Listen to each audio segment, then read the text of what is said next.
What's up? I'm Brian Johns. I'm Jordan Smith. We're hanging out with Andrew here for Project 86 in their van. The man behind the legend. And apparently we're sitting in somewhat of a legend in itself. Andrew, tell us about your van and what it means to the band. This is actually our second van. The first one sort of bit the dust. We actually traded it in for this one. We've had this van not that long, actually. We've had it about 2 years, a little less than 2 years, about a year and a half. And we've put a ton of miles on it in the last year and a half, touring, probably in excess of 70,000. During that time, we've gone through catalytic converters and transmissions and every other part you can imagine. As far as stories inside the van, one time we had like 3 bands crammed in here at once, and we kind of had like a stack of bodies in the back, and the person who was driving, I think we were screwing around after a show or something, and I think the person who was driving was trying to make everyone just fly all over the van and stuff. So we're getting food or something, and we're turning tight corners and stuff, and it was just kind of, everybody would go home.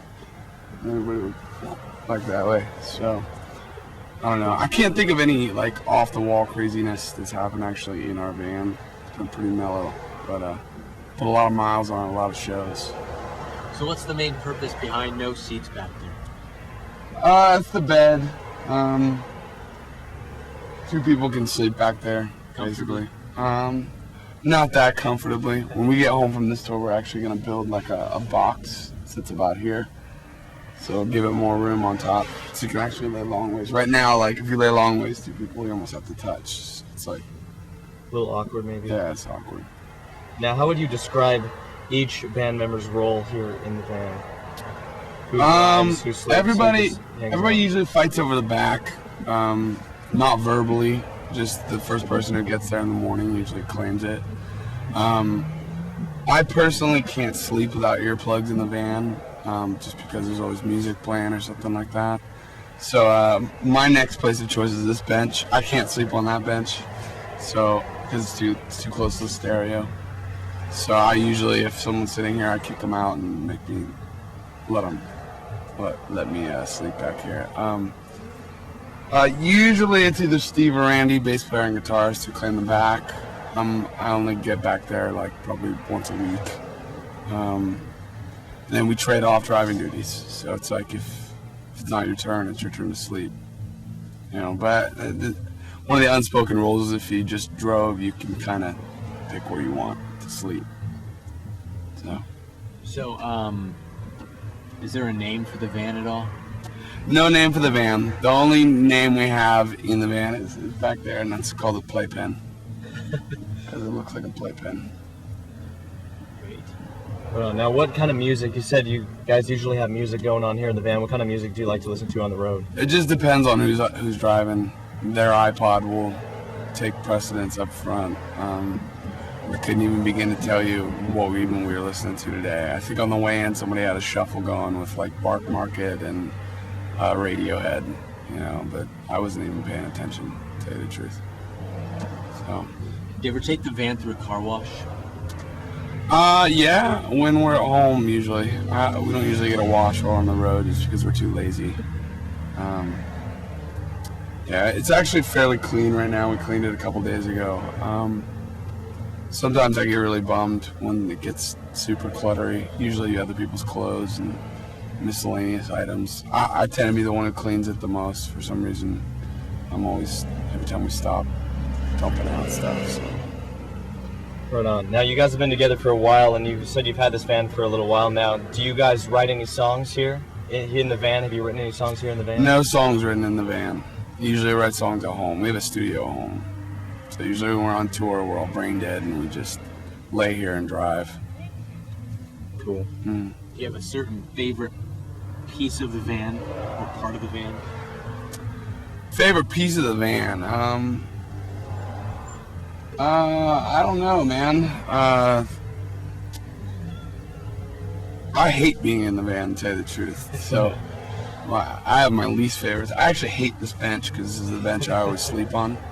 And this is interesting. There's this thing that happens for some reason. I think it's just because of the shape of the bench. When I sleep on this, I usually lay on my side facing this way.